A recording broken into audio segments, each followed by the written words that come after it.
couple months ago, I set out on a journey to create my first 3D game, and at the time I had very few problems getting it up and running, except for one thing: I can't really model. Today I finally tackled this issue by picking up one of the most popular open source programs for 3D modeling, Blender. Blender is notorious for its wider range of tools, but it's also known to be a complex tool that can be hard for beginners to crack into. But that shouldn't be a problem. Without any real experience in the modeling space, I decided to give Blender a go, with hopes that I'll be able to use my creations to help me make a new video game. With zero artistic experience under my belt, learning Blender can't seriously be that hard to learn, right? Typical Blender beginners start their learning adventure by creating a donut, but I'm not really trying to do all that. First, I should lay out the expectations of what I'm looking for. In less than 5 days, I'm going to be learning Blender to create as many assets as I can for use in a new video game. After that, I'll gather my creations and construct whatever I end up making into a playable game. For inspiration, I think I'll be using PS2 style graphics.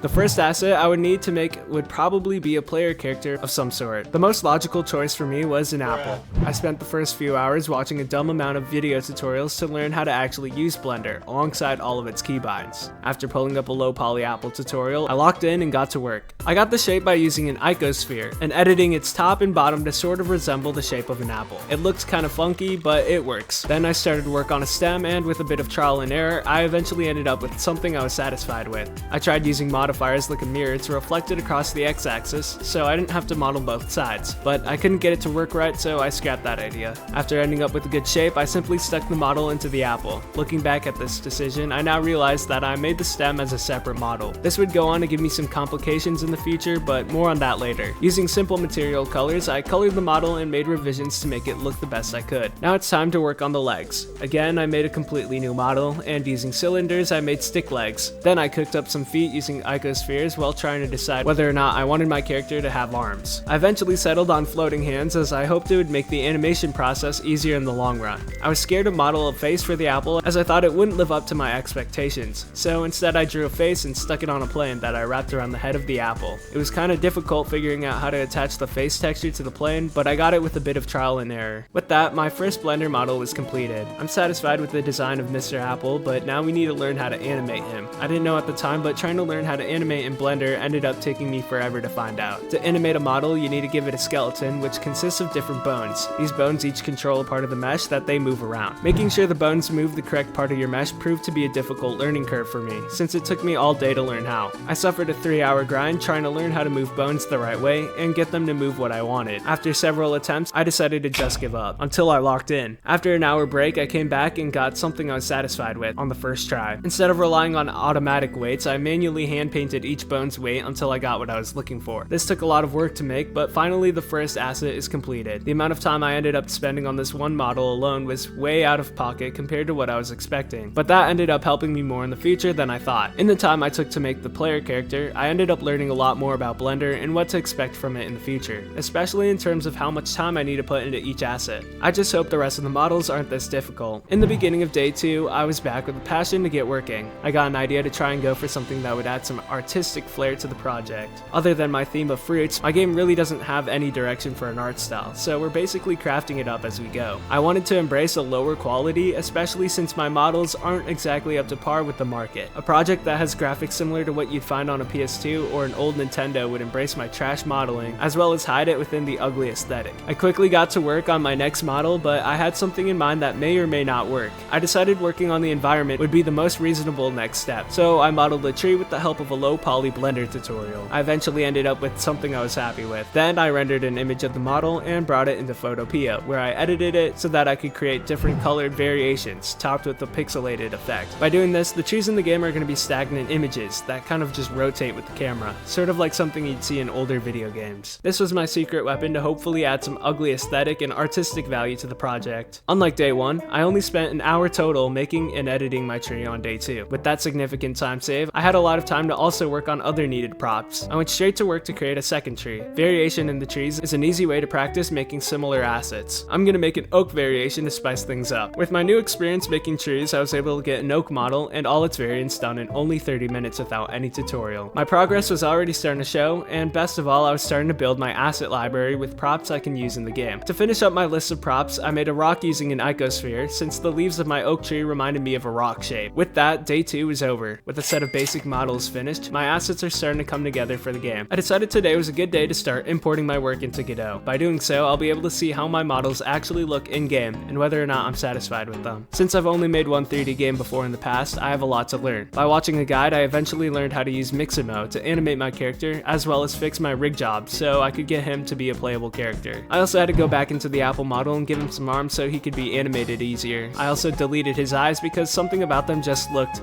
off. Eventually, I was finally able to import my character into the game with all its working animations. Next, I got to work on a basic map that Mr. Apple could run on, then got started on the player character. After some time cooking, I was finally able to get a very simple movement script working. The visuals are looking chopped, but as a beta test, progress is looking good. I configured the project settings to make the project a little more refined. I also came up with an official name for the project, Deep Roots. This could be subject to change, but for now that's what I'm sticking with. I then put some more effort into refining the movement script, since good movement creates a good game. First, I added some keybinds for movement using WASD keys. I then enabled my character animations to play whenever the player is moving. Lastly, I allowed the character to rotate in whichever direction they run in. I ran into a number of problems trying to get this to work, and eventually after 2 hours of trying, I decided to just give up. I figured the problem had something to do with the camera being parented to the character model. After attempting to use ChatGPT as a last-ditch effort, I just decided to move on to something else. I placed a tree into the game world to see how it looked in game. After that, I decided to take a break.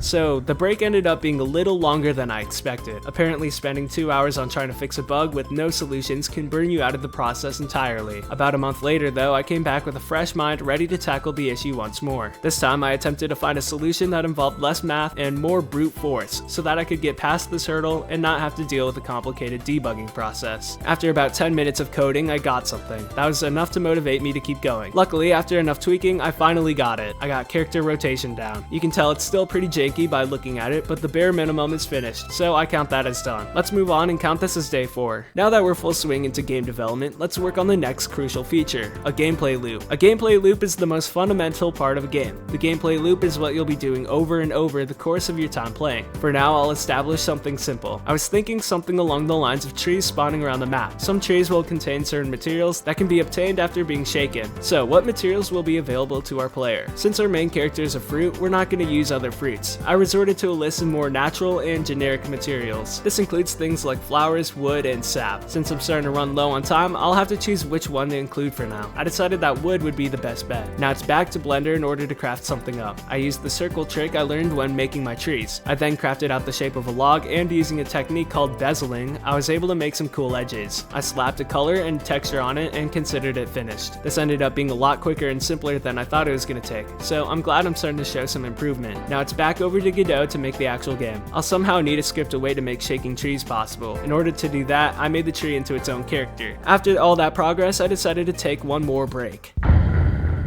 So, it's been a bit. Over time, I realized just how hard it is to make games, and being completely honest, beyond this point, I just lost motivation to take up that much of a challenge, and I gave up. I just remembered that this video is to learn Blender, not to make an entire new project, but to see the idea finalized, I ultimately decided to split the videos into their own separate things. This is the final project for this video, at least to as far as I was able to reach. You can clearly see how early in the stages of development this project is, but an idea sparked in me. I decided to pick back up on my progress and reset the project. Now, this means I'll have to reset all of the coding up to this point, but fortunately, I have all the assets that I need. It's just time to commit. Like I said, to keep this video from going on for too long, I'll save the sequel for one of my next videos, but I will try picking this one back up and making it better eventually. So, for now, I'll see you in the next one.